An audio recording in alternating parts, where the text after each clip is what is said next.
নবনীরদনিন্দিত কান্তিধারম রসসাগর নাগর भूपवरं। हरे कृष्णा, धन्यवाद, प्रणाम। हम लोग श्रीमद् भागवतम के अष्टम स्कंद में है, तीसरा अध्याय चल रहा है।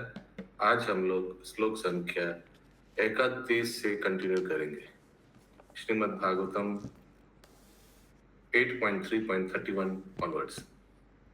यस, पंकज नेत्र वजीश को बुक है सामने, बुक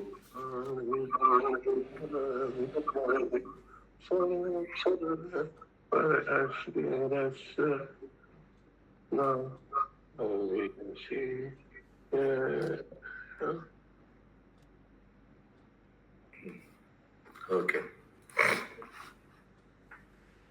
यस, 31 नंबर श्लोक मिला बुक।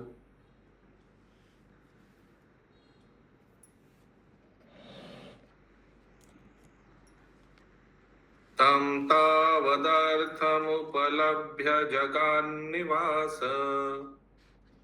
बोलिए, कहाँ गए?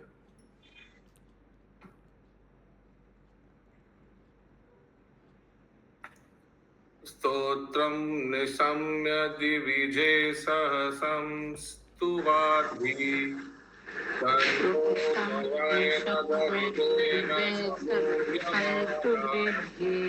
चक्रायुधे भयमदात् असौ यतो गजेन्द्र।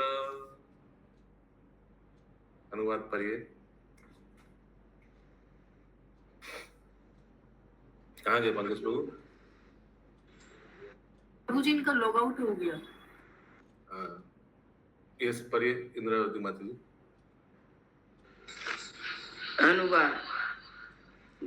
गजेंद्र के प्रार्थना करने के कारण उसकी विकट स्थिति को समझने के बाद सर्वत्र निवास करने वाले कुल पुरुषोत्तम भगवान श्री हरि उन देवताओं समेत वहां प्रकट हुए जो उनकी स्तुति कर रहे थे। अपने हाथ में चक्र तथा अन्य आयुध लिए और अपने वाहन गरुड़ की पीठ पर सवार होकर वे तीव्र गति से अपनी इच्छा अनुसार गजेंद्र के समक्ष प्रकट हुए।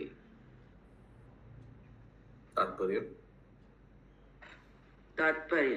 शीला विश्वनाथ चक्रवर्ती ठाकुर ने विशेष रूप से संकेत किया है कि चूंकि गजेंद्र अत्यधिक संकट में था और पूर्ण पुरुषोत्तम भगवान से कृपा करने के लिए प्रार्थना कर रहा था, अतएव देवता वहां जाने से सकुचाए। यद्यपि वे रक्षा करने के लिए तुरंत जा सकते थे, क्योंकि उन्होंने सोचा कि गजेंद्र की प्रार्थना तो श्री भगवान को लक्षित करके की गई है, अतः उन्होंने इसे अपमान समझा, किंतु यह स्वयं एक अपराध था। फलस्वरूप जब श्री भगवान वहां गए तो वो भी गए और उनकी स्तुति की, जिससे उन देवताओं का अपराध क्षमा हो सके। समझ में आया ना क्यों देवताओं गए अभी भगवान के साथ? ये श्रील प्रभुपाद विश्वनाथ चक्रवर्ती ठाकुर की टीका को रेफर करके बताया, तो इन्होंने भी टीका लिखा है भागवत के ऊपर। बोलिए प्रभु।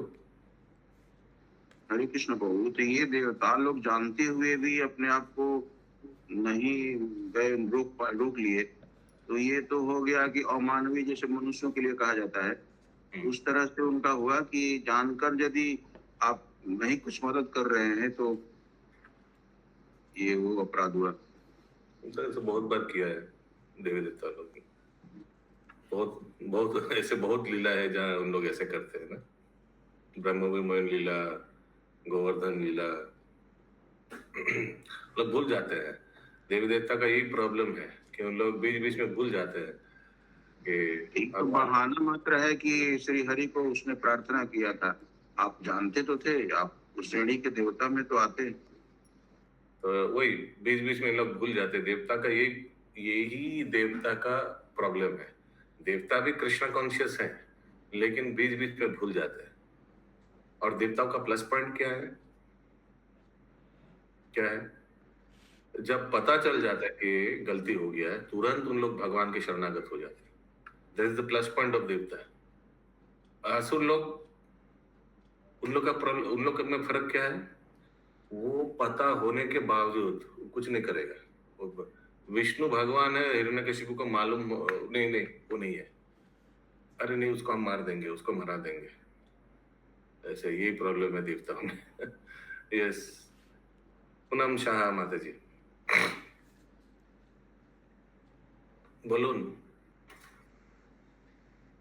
म्हणजे एमनी हाथ उठिए છે। अगला श्लोक 32 नंबर। হরে কৃষ্ণ প্রভু। হ্যাঁ বলুন। হ্যাঁ, বলছিলাম কি এই যে গাজেন্দ্রের এই লাইনটা আমি বুঝতে পারিনি, এটা ইংলিশে আছে, বলবো কি? কোন লাইনটা? এই যে এটা গাজেন্দ্র এটা তো অনেক বড় লাইন, তো আমি মাঝখান থেকে বলছি প্রভু। আচ্ছা হ্যাঁ আছে, since they considered Gajendra's prayer to be directed towards the lord, হ্যাঁ এটা তো বুঝেছি, দে ফেল্ট অফেন্ডেড মানে ডেমিগডসরা, তাই তো? And this in itself was offensive, এইটা বুঝে না একটু। so this was offensive na, this act was offensive, मतलब which act? He prayed to demigods for help. This demigods felt no this was offensive that the demigods saw that Gajendra was praying to the supreme personality of Godhead. Gajendra's all prayers till now have been directed towards the supreme person, SPOG. He did not mention any name as such. But he mentioned one thing, that it was directed towards SPOG. So these people were not SPOG, correct? So they felt bad that his prayers are directed towards SPOG. So this itself is offensive. Okay.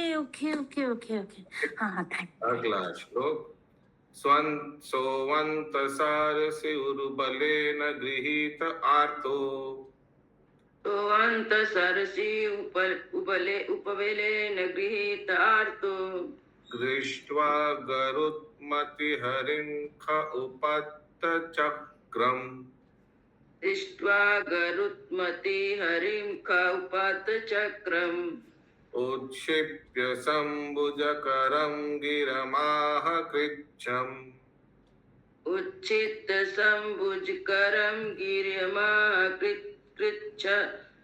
नारा, वही electric वाला shock जैसा करिए, फिर tune आ जाएगा। नारायणाखिल गुरो भगवान नमस्ते, नारायण अखिल गुरु भगवान नमस्ते। हाँ एकदम हो गया। अनुवाद। घड़ियाल ने गजेंद्र को जल में बलपूर्वक पकड़ रखा था, जिससे वह अत्यधिक पीड़ा का अनुभव कर रहा था।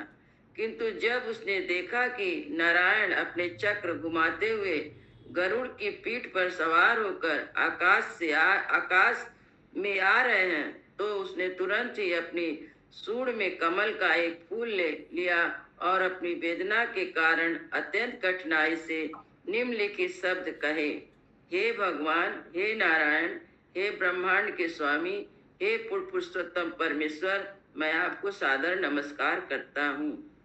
यस, चलिए छोटा एक एक्सरसाइज करते हैं। सोचिए आप गजेंद्र हैं, भगवान को आपने देखा है, ठीक है? ये दाहिना हाथ सूर से तुरंत एक कमल फूल उठाइए और ऐसे करके भगवान को ऑफर कीजिए।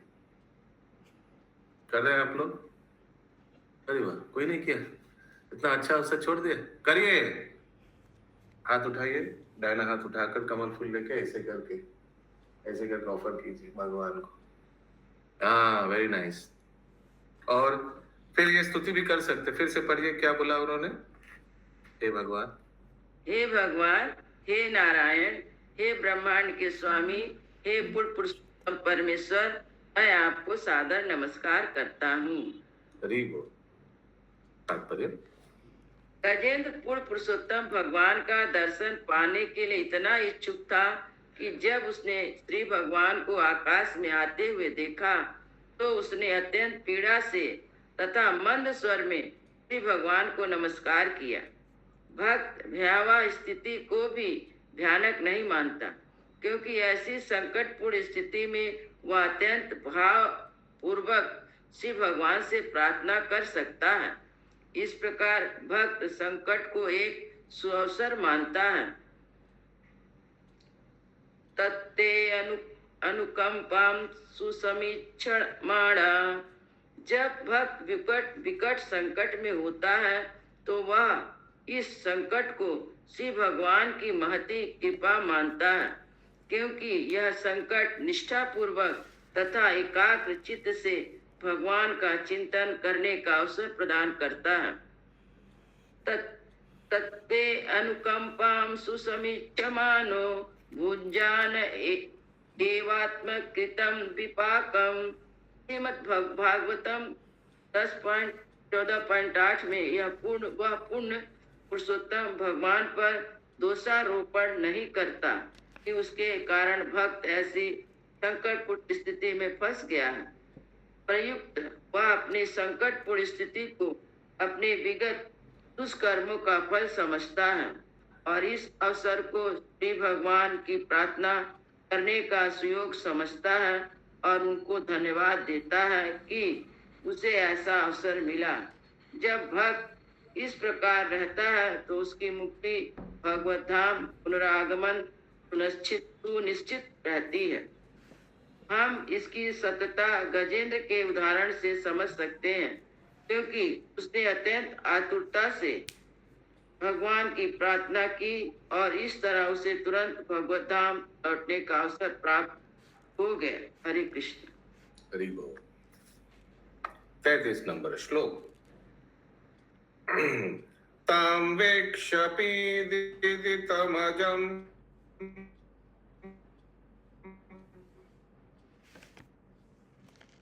तावतीर्य तं वीक्ष पीडितम् अजम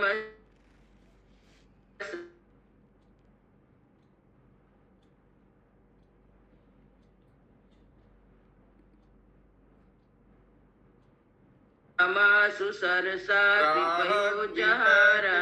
मुखादरिना गजेन्द्रम् राहद्विपाटितमुखादरिणां गजेन्द्रम् सम्पश्यतां हरियमुम् उचदुच्चीयानम्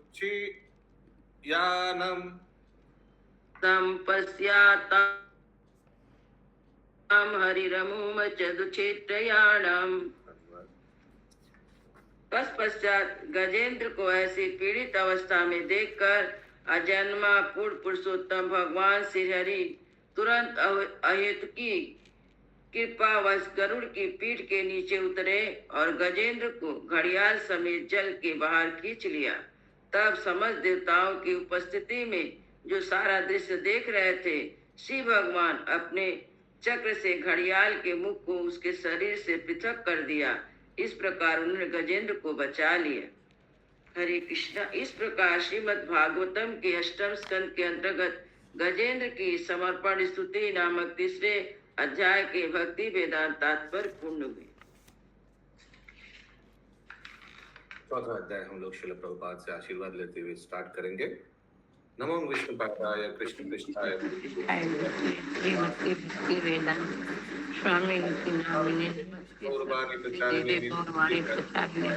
निर्विशेष शून्यवादी पाश्चात्य सारने शील प्रभुपाद की जय।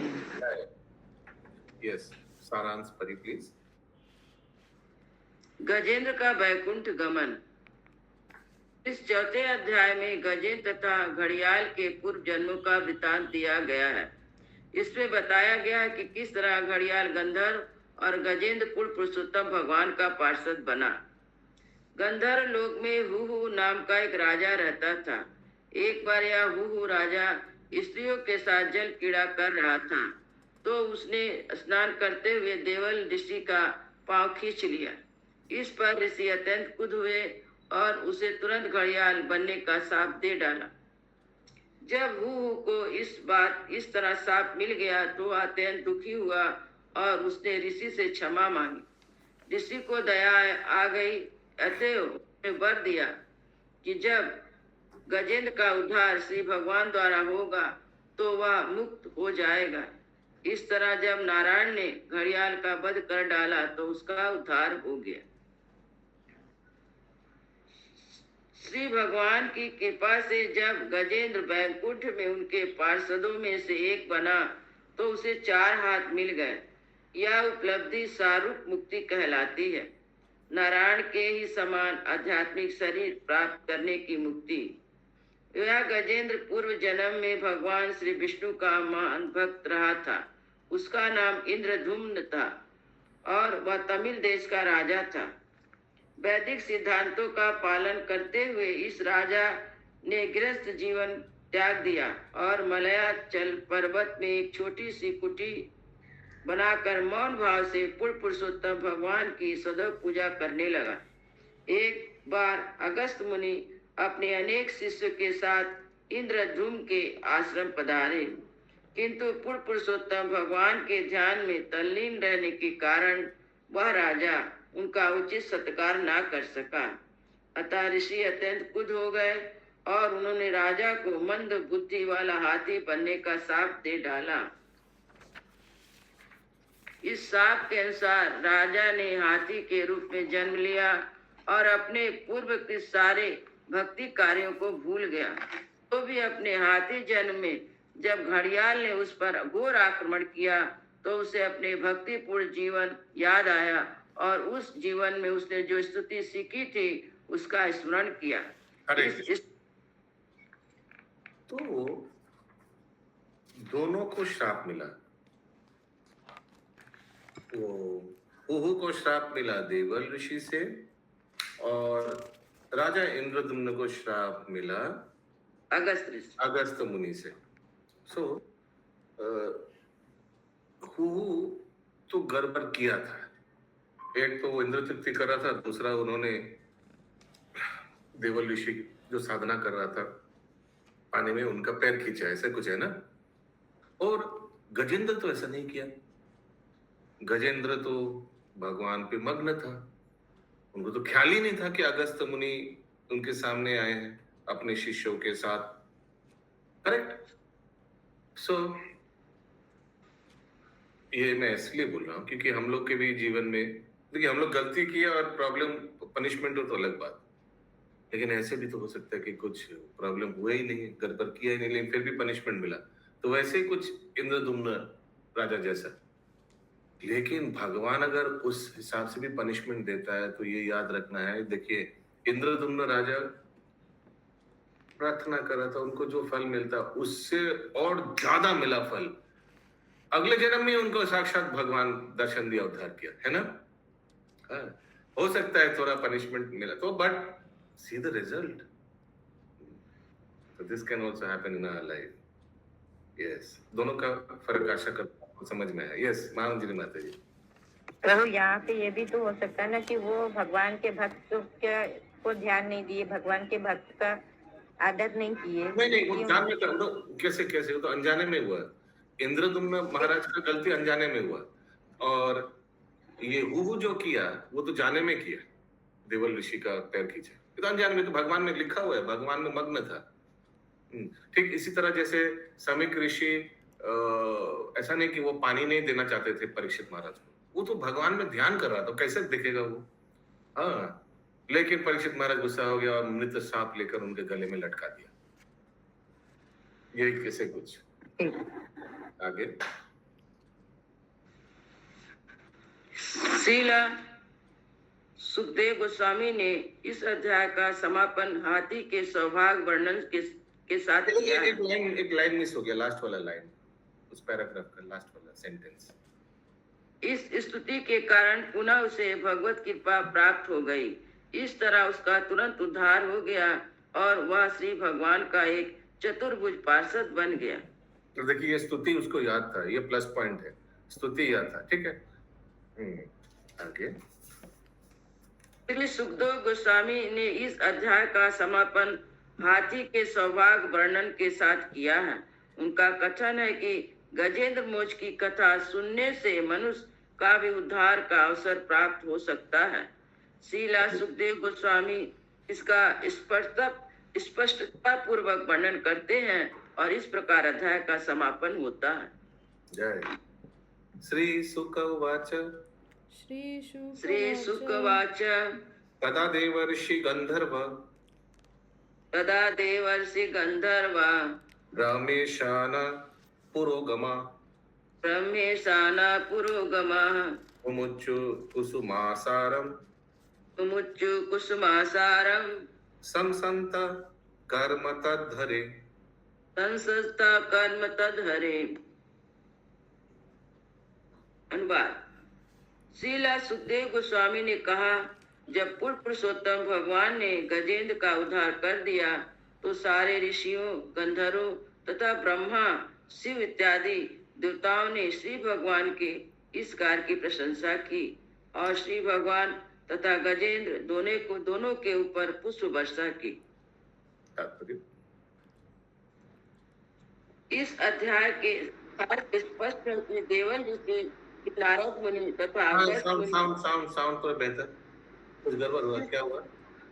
अध्याय से स्पष्ट है कि देवल ऋषि, नारद मुनि तथा अगस्त्य मुनि जैसे बड़े बड़े ऋषि मुनि भी कभी कभी किसी को साथ देते हैं, किंतु ऐसे महापुरुषों का साथ वास्तव में वरदान होता है। पिछले जन्म में घड़ियाल एक गंधर्व था तथा गजेंद्र राजा इंद्रधूम था। दोनों शापित हुए, किंतु दोनों को लाभ मिला। इंद्रधूम को हाथी के जन्म में मोक्ष मिला और वह वैकुंठ में श्री भगवान का पार्षद बना तथा घड़ियाल को उसका गंधर्व पद पुनः मिल गया। हम प्राय देखते हैं कि बड़े संत या भक्त का साप ना होकर रहकर वरदान होता है। हरे कृष्ण। अच्छा, घड़ियाल फिर से गंधर्व बन गया। अरे कृष्ण, वो तो घड़ियाल को मुक्ति कहाँ मिली? उस जन्म से मुक्ति मिली जरूर, लेकिन फिर तो वापस वहीं आ गया। देखिए, ये गंधर्व भी उतना खराब पोजीशन नहीं है। अगर देखा जाए तो गंधर्व लोग करता क्या है? कंटिन्यूअस भगवान का ये गान करते हैं, भगवान का नाम कीर्तन करते रहता है ना। और ये आगे क्या कर रहा था? जल क्रिया कर रहा था ये लेडीज लोग के साथ। तो इससे तो अच्छा है भगवान का नाम कीर्तन करे, हो सकता है उसके बाद उसको मिल जाएगा। गंधर्व का मुक्ति तो चांस हाई है। अगला श्लोक। नेदुर्दुन दुभयो दिव्य नेदुर्दुन्दुभयो दिव्या गंधर्वानानृतुर जगु ननु गंधर्वाननितृजगु ऋषस चारण सिद्धस ऋषश्चारणा सिद्धस् स्तुत्वु पुरुषोत्तमम् तुष्टुभु पुरुषोत्तमम्। स्वर्लोक में दुदुम्बिया बजने लगी, गंधर्व लोक के निवासी नाचने और गाने लगे तथा महान ऋषियों और चारण लोक एवं सिद्ध लोक के निवासियों ने भगवान पुरुषोत्तम की स्तुतियां की। मैंने ये गजेंद्र को मारने के बाद, ठीक है, योसो ग्राह सवै साध्य योसो ग्राह सवे साध्या परमाश्चर्य रूपदृक् परम आश्चर्य रूप दृक् मुक्त देवल सापेन मुक्तो देवल सापेन उहुर गंधर्व सत्तम हुहु गंधर्व सत्तम प्राणम्य शिर साधीशम प्राणम्य शिरसाधीशम् उत्तमा श्लोकम अव्ययम उत्तमा श्लोकम अभयम् आगयता यशोधाम आगायता यशोधाम कीर्तन्य गुण सत्कथम। कीर्तन्य गुण सत्कथम। गंधर्वों में श्रेष्ठ राजा हुहु देवल मुनि द्वारा शापित होने के बाद घड़ियाल बन गया था। अब पूर्ण पुरुषोत्तम भगवान द्वारा उद्धार किए जाने पर उसने एक गंधर्व का रूप धारण कर लिया।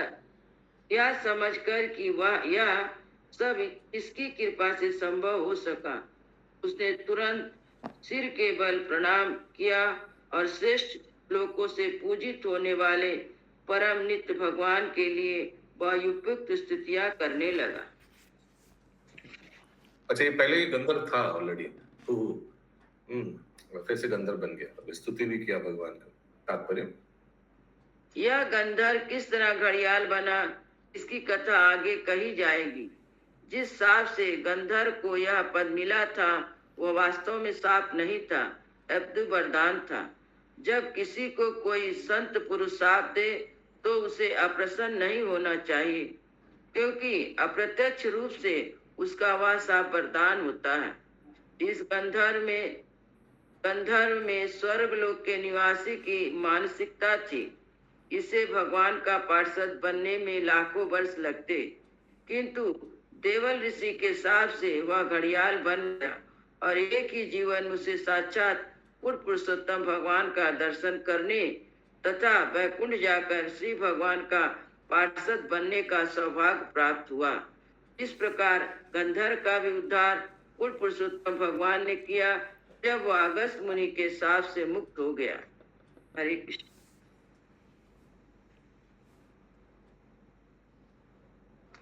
अच्छा, यहाँ तो लिखा है कि वो भगवान का पार्षद बन गया। थोड़ा अलग हो गया ना।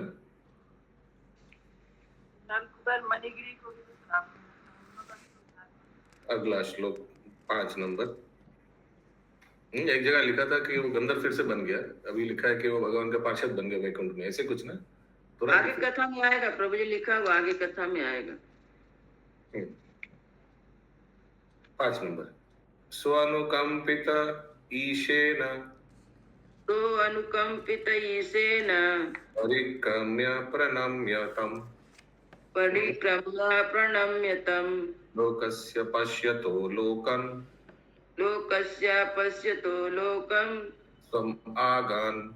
स्वमागान् मुक्त किल्बिष। अनुवाद। पूर्ण पुरुषोत्तम भगवान की अहेतुकी कृपा से अपने पूर्व रूप को पाकर राजा कुहू ने श्री भगवान की प्रदक्षिणा की और उन्हें नमस्कार किया। तब ब्रह्मा इत्यादि समस्त देवताओं की उपस्थिति में वह गंधर्व लोक लौट गया और सारे पाप फलों से मुक्त हो चुका था। अरे ये क्या, प्रभुपाद जी बता रहे एक बार कि प्रभु जी अभी पार्षद बने थे, अभी गंधर्व लोग चले जाएंगे। हरे कृष्ण। गजेंद्रो भगवत पार्षद विमुक्तो ज्ञान बंधनात् प्राप्तो भगवतो रूपम पीतवासश्चतुर्भुजम्।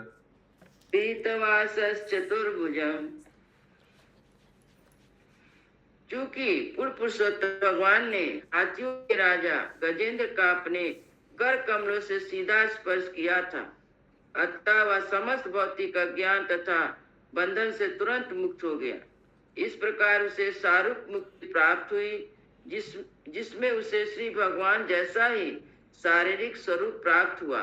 वह पीत वस्त्र धारण किए 4 भुजाओं वाला बन गया।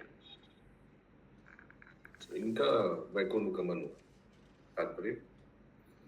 यदि किसी पर पूर्ण पुरुषोत्तम भगवान की कृपा होती है और वे उसका स्पर्श अपने हाथ से कर देते हैं तो उसका शरीर आध्यात्मिक बन जाता है और वह भगवत धाम वापस जा सकता है।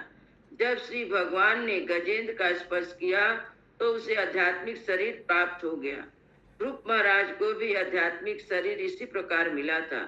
अर्चना पद्धति में पूर्ण पुरुषोत्तम भगवान का शरीर स्पर्श करने का सुअवसर मिलता है, जिससे आध्यात्मिक शरीर प्राप्त होने का सौभाग्य मिल सकता है। तो क्या इसका मतलब क्या? अर्चना पद्धति में तो हम लोग भगवान का अर्चन करते हैं, जब भगवान को षोडश उपचार से भगवान को स्नान कराते हैं, दांत मार्जन कराते हैं, सुबह भगवान को वस्त्र परिवर्तन करवाते हैं, अर्चन। उसमें भगवान का स्पर्श करने का अवसर मिल जाता है ना। अच्छा, ध्रुव महाराज को जितना मेरे को याद आ रहा है, भगवान ने आकर अपना शंख को टच करवाया था ना उनके सर पे, ऐसे कुछ। एनीवेज, भगवान को इनडायरेक्टली तो स्पर्श तो हुआ ही होगा। आगे। जिससे आध्यात्मिक शरीर प्राप्त होने का सौभाग्य मिल सकता है और भगवत धाम वापस जाया जा सकता है। न केवल श्री भगवान के शरीर का स्पर्श करके, यद्यपि केवल उनकी लीलाओं का श्रवण करके, उनकी महिमाओं का गान करके, उनके चरणों का स्पर्श करके तथा उनकी पूजा करके, दूसरे शब्दों में श्री भगवान की किसी न किसी प्रकार से सेवा करके मनुष्य भौतिक कलमश से शुद्ध हो जाता है। शिव भगवान का स्पर्श पाने का परिणाम होता है जो शुद्ध भक्त अन्याभिलाषिता शून्यम, जो शास्त्र एवं कुल पुरुषोत्तम भगवान के वचनों के अनुसार कर्म करता है, वह निश्चित रूप से शुद्ध हो जाता है। वह भी गजेंद्र की तरह आध्यात्मिक शरीर प्राप्त करके भगवत धाम लौट जाता है। हरे कृष्ण। अगला श्लोक 7 नंबर। स वै पूर्वम अभूद्राज सवे पूर्वमभूतराज पांड्यो द्रविड़ सत्तमा पाण्डयो द्रविड़ सत्तमा इंद्रदुम्न इति ख्यातो इंद्रधूम्न इति ख्यातो विष्णुव्रत परायण विष्णुव्रत परायण। यह गजेंद्र पहले वैष्णव और द्रविड़ दक्षिण भारत प्रांत के पांड्या नामक देश का राजा था। अपने पूर्व जन्म में वह इंद्रधूम महाराज कहलाता था।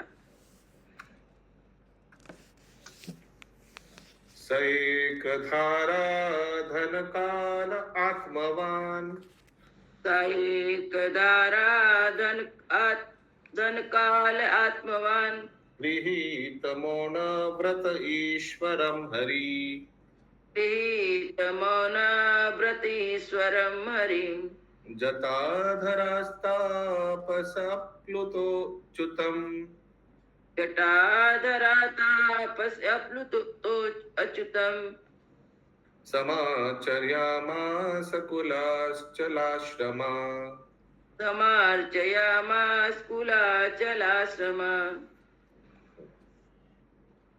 इंद्रधूम महाराज ने गृहस्थ जीवन से अवकाश ले लिया और मलय पर्वत चला गया, जहाँ उसका आश्रम एक छोटी सी कुटिया के रूप में था।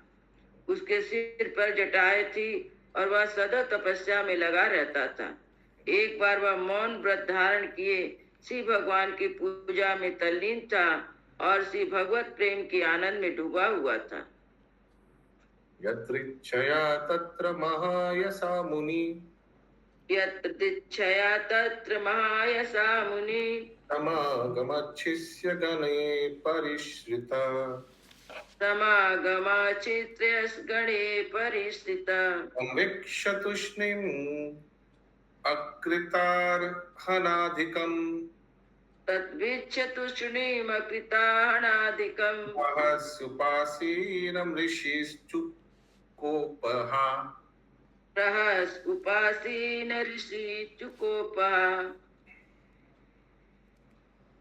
जब इंद्रधूम महाराज पूर्ण पुरुषोत्तम भगवान की पूजा करते हुए ध्यान में तल्लीन थे तो अगस्त मुनि अपनी शिष्य मंडली समेत वहां पधारे। जब मुनि ने देखा कि राजा इंद्रधूम एकांत स्थान में मौन साधे बैठा है और उनका स्वागत के शिष्टाचार का पालन नहीं कर रहा तो वे अत्यंत क्रुद्ध हुए। ग्रंथराज श्रीमद् भागवतम की जय। श्रील प्रभुपाद की जय।